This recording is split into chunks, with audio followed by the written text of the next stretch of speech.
bahaya sudah terjadi belum Pak? Belum. Ini disebut dengan isti'anah. Kemudian Bismillahirrahmanirrahim. Ini disebut dengan isti'anah. Disebut dengan apa? Isti'anah. Jadi Bismillah ini fungsinya adalah isti'anah, minta tolong dengan kalimat bi.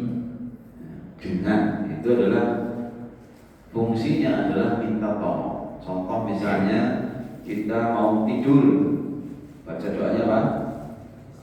Bismika, dengan namamu. Itu kalau mau tidur kita membaca Bismika dengan nama. Itu menunjukkan kalau mau tidur kita minta tolong. Kita mau makan, baca apa? Bismillah. Yang hadis yang paling sahih adalah Bismillah dengan nama Allah. Berarti kalau kita mau makan, minta tolong. Kalau mau pergi, Bismillahi tawakkaltu. Berarti kalau mau pergi juga minta tolong. Minta tolong kepada Allah. Ini disebut dengan isti'anah. Fungsi yang kedua adalah at-tabarruk, mencari berkah atau mengharapkan barokah. Barokah itu dawamul khair wa kasruha, kebaikan yang terus menerus dan banyak, itu disebut dengan barokah. Jadi kalau kita mengatakan berkah, barokah berarti mengharapkan kebaikan yang banyak dan terus menerus. Itu namanya apa? Barokah. Mudah-mudahan berkah, mudah-mudahan barokah. Itu berarti banyak terus menerus, kebaikan yang banyak dan terus menerus. Itu karena Bismillah. Ini pertemuan yang lalu, okay? Ar-Rahman Ar-Rahim siapa nih? Ar-Rahman Ar-Rahim, Ar-Rahman Maha Pengasih. Terus ulang lagi. Ar-Rahman Maha Pengasih, Ar-Rahim ya. Bedanya apa? Kalau Ar-Rahman kasih sayang Allah kepada seluruh makhluk. Sing sholat dia tinggi rezeki, sing bahkan sing kafir saja diberi rezeki. Itu Ar-Rahman. Kalau Ar-Rahim itu kasih sayang Allah khusus bagi orang beriman sampai hari kiamat. Ini Ar-Rahim gitu. Jadi Ar-Rahman dan Ar-Rahim. Kemudian kita lanjuti, alhamdu, segala puji lillahi, milik Allah, Rabbi, Tuhan al-alamin semesta. Jadi alhamdu adalah pujian kepada zat yang memiliki keutamaan. Ini alhamdu. Allah yang menciptakan alam semesta, maka Allah dipuji. Nah, kemudian kalau kita memuji sambil memikirkan nikmat yang diberikan oleh Allah kepada kita, disebut dengan syukur. Jadi memuji Allah Subhanahu wa taala yang telah memberikan kepada kita nikmat, maka itu disebut dengan syukur. Contoh misalnya kita dapat badan yang sehat, maka kita mengucapkan alhamdulillah. Kita bangun dari tidur, mengucapkan apa? Alhamdulillah. Terusnya apa? Alladzi ahyana ba'da ma amatana wa ilaihi nusyur. Itu namanya syukur. Itu syukur. Alhamdulillah. Sambil alamin. Nah, sekarang makna Rabb. Maknanya apa? Rabb itu Tuhan. Ilah juga Tuhan. La ilaha illallah. Tidak ada Tuhan selain Allah. Nah, Rabb itu Tuhan, tetapi dari sisi af'alullah. Jadi af'alullah. Jadi af'al itu adalah perbuatan. Apakah Allah memiliki perbuatan? Ya, Allah memiliki perbuatan. Contoh, Allah memberi rezeki. Itu kan namanya Allah melakukan perbuatan. Allah menghidupkan, Allah mematikan, Allah mencipta. Nah, ini namanya af'alullah. Jadi Tuhan dari sisi perbuatan Allah yang mencipta, memberi rezeki, mengatur. Makanya Allah itu adalah fa'alun lima yuri. Allah itu adalah mengerjakan setiap apa yang diinginkan.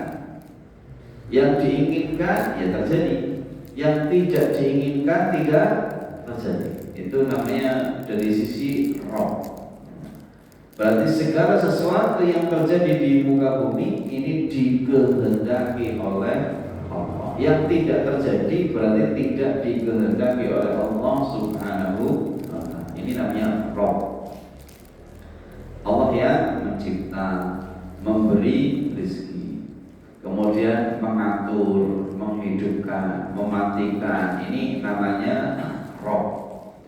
Berarti kalau kita kepengen dapat rezeki yang gampang, itu berarti doanya bagaimana? Ya Rabbi. Itu doanya apa?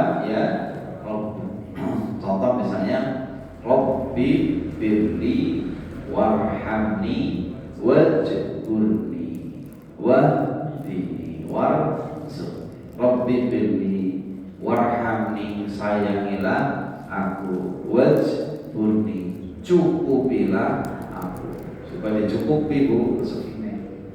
Itu doanya ada, Rabbi birli warhamni wajburni wahdini warzuqni. Berapa? Apa kira?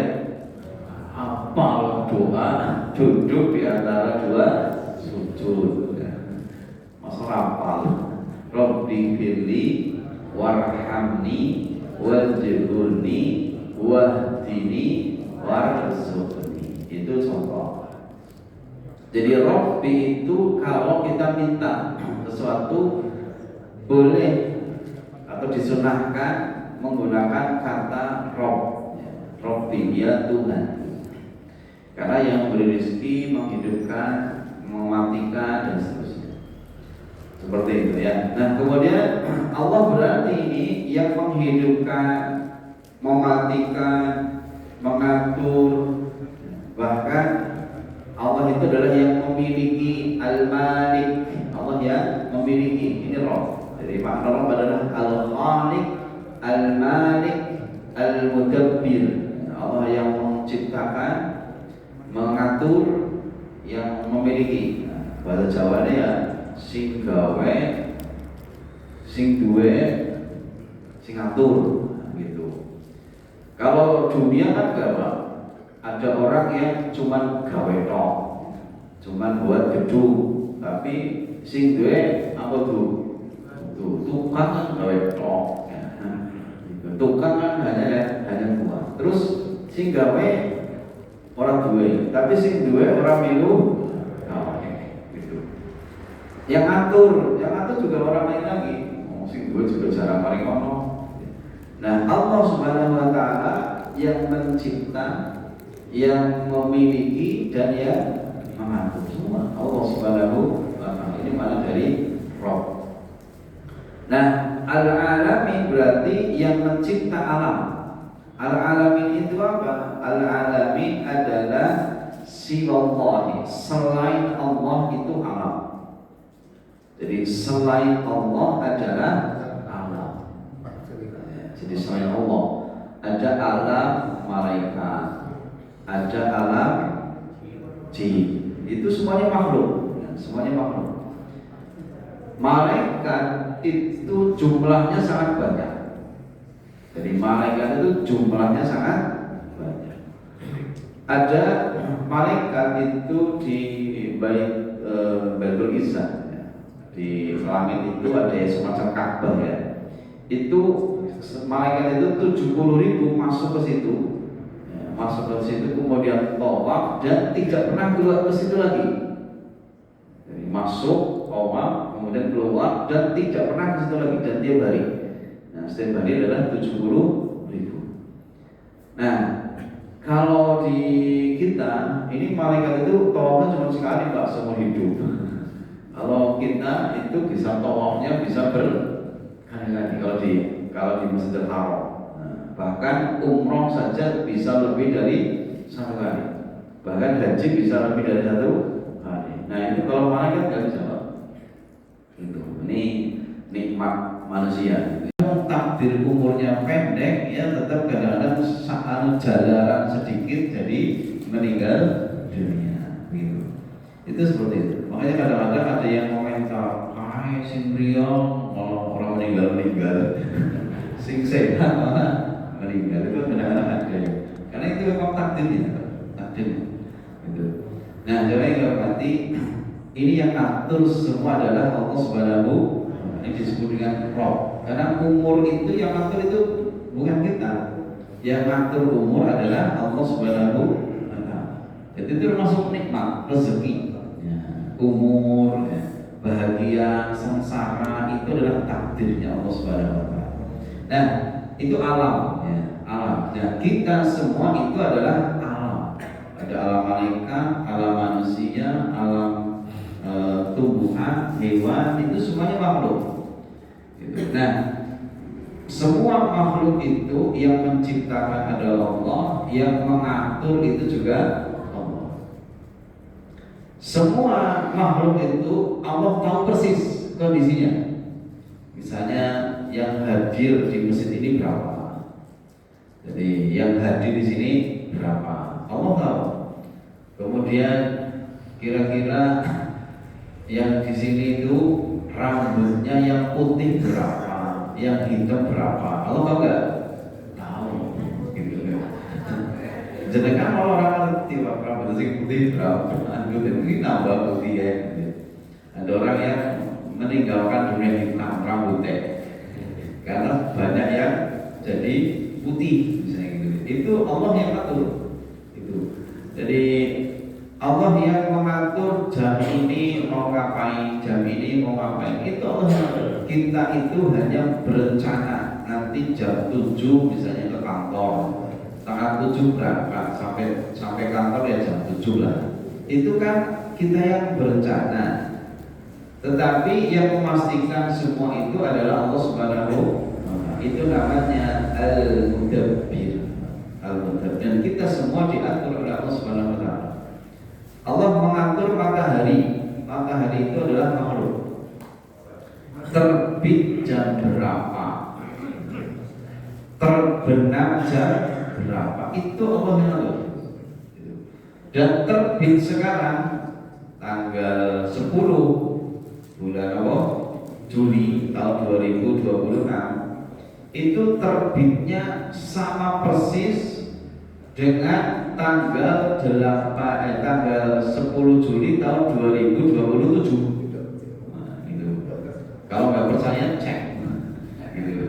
Kalau cek, makanya ada jadwal abadi, jadwal sholat abadi. Jadwal sholat abadi Pak. Tahun siki pada kalau tahun esok. Nah, yang membuat jadwal itu siapa? Manusia. Namanya astronomi. Tetapi kenapa bisa pas gitu? Yang atur siapa? Yang atur adalah Allah Subhanahu wa taala.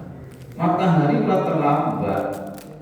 Jadi bis jadwalnya jam itu tekan, jam itu pas tekan apa betul? Ya orang mesti. Siki kereta api badan pas ya. Jadwal kereta api jam 6:20. Ya jam 6:20 ya tepat. Terlambat sedikit lah, semenit 2 menit atau sedikit berapa detik. Tapi kalau matahari itu enggak terlambat, pas. Itu hebatnya matahari. Ya, itu matahari gitu. Yang jadwal siapa Pak? yang general Allah, tapi manusia bisa jadwal. Ini namanya mengatur alam semesta itu dengan teratur. Itu namanya Rabbil Alamin. Kita lanjut Pak, satu ayat lagi. Alhamdulillahirabbil alamin arrahmanir rahim. Ar-Rahman Rahim sama lagi. Maliki yaumiddin. Kita lanjut. Maliki, yang menguasai. Ada ulama atau qari yang baca pendek. Malik. Maliki yaumiddin, maknanya dibaca pendek. Artinya raja. Kalau Malik yang menguasai. Nah, qiraah itu tidak hanya satu, Pak. Jadi qiraah itu sab'ah. Ada Imam Hafiz itu yang kita baca. Ada Imam Qalun ya, dibaca Maliki yaumiddin. Ini disebut dengan qiraah sab'ah, bacaan yang 7. Dan masing-masing ada riwayatnya dan semuanya mutawatir. Artinya juga sama, Malik dengan Malik itu sama. Malik yang menguasai yaitu raja, raja juga berkuasa. Makanya tidak ada pertentangan antara Malik dengan Malik. Ini disebut dengan qiraah sab'ah. Itu qiraah sab'ah. Jadi kalau misalnya ada imam yang baca Maliki yaumiddin, itu tidak salah, tetapi dia pakai riwayat yang lain, gitu ya. Pakai riwayat yang lain. Itu qiraah sab'ah itu begitu. Tetapi tidak menyalahi arti. Itu artinya enggak berbeda. Bahkan saling melengkapi di antara di antara masing-masing kata. Nah, kita lanjutkan. Malik di sini adalah yang menguasai atau raja. Raja apa? Maliki, raja di mana? Yaumiddin, pada hari pembalasan. Nah, jamaah yang hormati, hari pembalasan, hari kiamat disebut dengan jaza. Jadi hari kiamat, Maliki yaumiddin ini adalah hari pembalasan. Nah, hari kiamat itu disebut dengan jaza. Di sana itu adanya pembalasan. Tidak ada yang namanya amal. Di hari kiamat sudah tidak ada amal. Adanya pembalasan. Contoh misalnya, di sini ada orang yang 1.000 perak belum utang 1.000. Nah, jadi kalau 1.000 perak kan di sini bisa, kamu ini 1.000 jeneng ora jujule, ikhlas gitu ya, ikhlas. Oh gitu betul apa 1.000 perak gitu ya. Di dunia kan ada bisa. Kalau di hari kiamat nanti kira-kira bisa nggak? Nggak bisa. Pulau dulu kelalaian gitu ya. Kelalaian kamu di dunia lupa belum utang 1.000 rupiah, 1.000 perak, minta maaf gitu. Kira-kira di hari kiamat bisa nggak? Nggak bisa. Di sana sudah tidak bawa duit. Jadi di sana sudah tidak bawa duit. Jadi malah yang mau malun. Pada saat itu duit itu nggak ada manfaatnya. Walaupun anak-anak juga nggak bisa. Nah, jadi di sana itu adanya pembalasan. Bagaimana kisos nanti?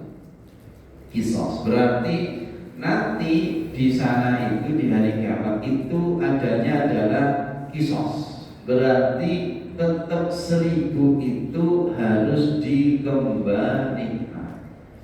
Nah terus kan nggak bawa duit, uangnya nggak ada. Maka 1.000 kebaikan. Nah terus 1.000 kebaikan itu seperti apa?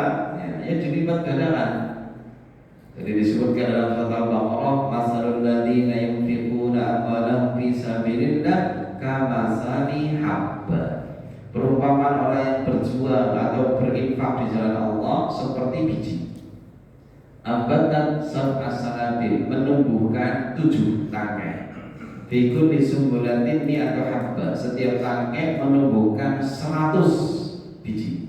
Jadi 1 biji dilipat gandakan 700 kali lipat. Maka berarti nanti kalau utang 1.000, orangnya utang di dunia tagihannya di hari kiamat berapa? 1000 kali 700. Berarti jatuh berapa? 700.000 kebaikan. Ini baru 1000 perak. Ini baru 1000 perak. Berarti kalau 10.000 berapa? 10.000 kali 700. Berarti berapa? 7 juta kebaikan. Ya, ini baru 10.000. Nah, kalau misalnya 1 juta orangnya utang, Masya Allah, berarti 1 juta kali 700, berarti 700 juta kebaikan. Itu kalau urusan dunia. Makanya di sana itu banyak orang yang bangkrut. Banyak orang yang bangkrut. Maksudnya bagaimana? Bangkrut itu dia gak punya apa-apa. Dia banyak ketika menghadap Allah membawa pahala puasa, membawa pahala sholat, membawa pahala puasa, pahala sholat, tetapi dia dolim, utang orang bayar utang, maka nanti pahalanya habis, diberikan kepada orang yang didolimi. Alhamdulillah. Makanya di dunia jangan sampai mendolimi orang. Kalau uang orang lain, begitu ya, uang orang lain itu jangan diambil secara paksa. Memberi itu harus ridho sama ridho. Jadi harus ridho sama ridho. Itu supaya nanti di hari kiamat itu kita aman, ya, aman, nyaman. Maka jangan sekali-kali berbuat dolim. Ini hati-hati kepada kita tetangga, apalagi jadi pemimpin gitu ya. Kalau pemimpin yang adil itu Pak, dan pahalanya banyak sekali. Jadi pemimpin kok adil, pahalanya luar biasa. Tapi kalau pemimpin yang dolim, dosanya juga luar biasa. Karena berkaitan dengan orang banyak. Gara-gara tanda tangan sing didolimi wong pirang-pirang. Ini dosanya luar biasa. Hormati yang kita kerja pada